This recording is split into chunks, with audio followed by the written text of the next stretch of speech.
Okay, today we are replacing a motor on an exhaust fan in a drop ceiling. So safety first, remember to turn off the power before servicing an exhaust fan, wear PPE. So here's the exhaust fan in question. It's suspended up inside this drop ceiling. You take this grill off to remove the old failed motor. Here's a data plate. It's a 115 volt single phase motor. It's an older unit. So we got the exhaust fan assembly out of the drop ceiling. We'll take it apart. We'll take a closer look at the motor. You can see it's kind of burnt and black inside there, the windings.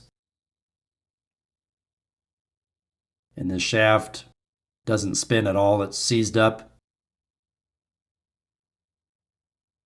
So I'll have to source a generic motor because this OEM motor is no longer available. But I'll use the specs to find a new one. So I'll get those specs off the data sticker here on the motor. And we'll go ahead and clean all the parts that we're going to reuse, like the blower wheel and the blower housing, and the mounting plate, and the fasteners. This is just a mild solution of warm water and degreaser. So I'll use an old chip brush to clean off all the nasty dirt and gunk. And then I'll rinse all the parts off with clean water afterward, and then let them thoroughly dry before reassembly. Be careful when cleaning a blower wheel like this. You don't want to lose any of the little counterweights on the blower wheel or bend any of the fins.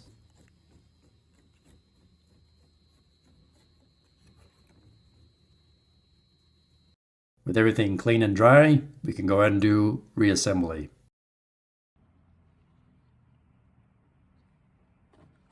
Wanted to show you, I'm going to install this programmable digital timer to control the on and off functionality of this exhaust fan. So it only runs when the building is occupied during business hours. This does not require a neutral wire. Woo! So you got your black hot, goes to the black wire. Then your red wire goes out to the black hot wire going to the motor. Be sure to hook up your green ground wire. Pretty self-explanatory, simple user interface.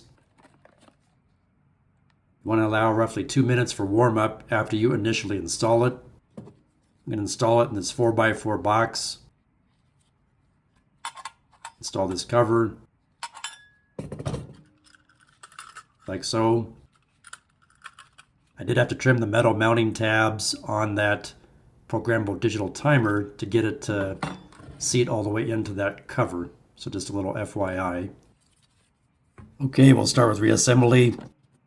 So first we need to attach the motor to the motor mounting plate with these little rubber vibration isolators. Give you a better view of what I'm doing. They simply screw on. One of them, I noticed the rubber has come loose from the metal ferrule inside. You can see there. I'm going to use some Gorilla Glue to simply glue the rubber back onto that metal threaded ferrule. And I'll let that dry for several minutes.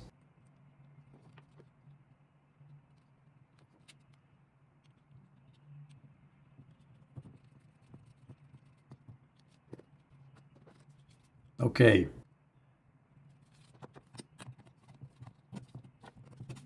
Make sure you have the plate installed properly. Make sure you hook up your ground wire.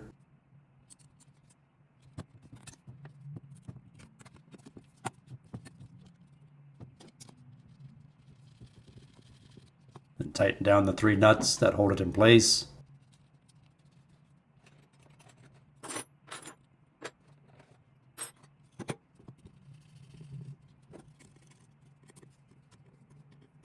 So this little exhaust fan exhausts the air out of a commercial office building hallway.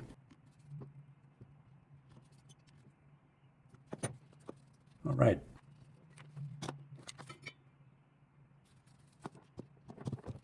Now we'll go ahead and attach the blower wheel to the new motor. And there's a little set screw on the blower wheel that you need to tighten down. You want to make sure you get your blower wheel spaced properly on the shaft so it doesn't grind or bind or hit the inside of the blower housing. That's what I'm doing now, trying to get it at the proper height. Because you want that blower wheel centered inside the blower wheel housing.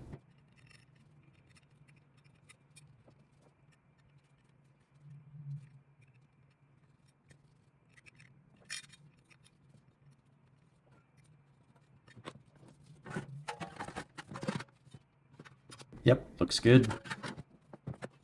Now go ahead and tighten down that Allen set screw the rest of the way.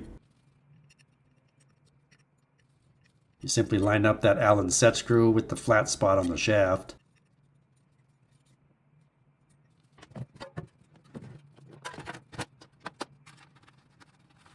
Tighten the 4 mounting nuts down.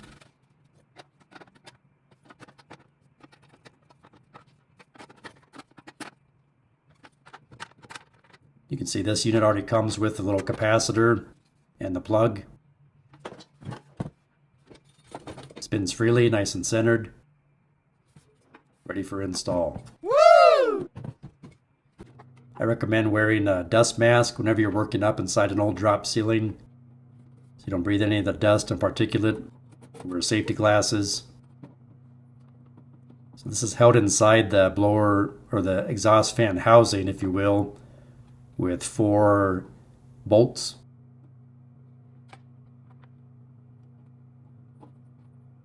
It only goes in one way.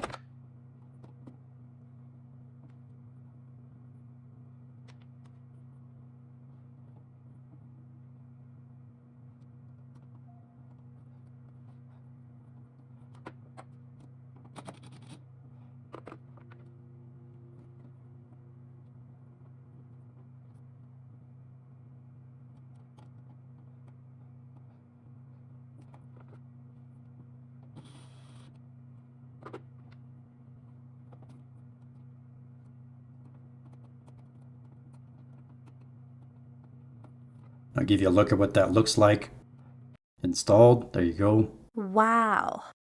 And I like to use these easy out drywall anchors for a situation like this where the screws don't have anything to go into. And then here's the box and the timer switch. Here's the instructions for the timer switch with the wiring diagram that comes with it. Got it powered up and programmed. Everything's working. Please like, share, subscribe, leave me a comment, and thanks for watching.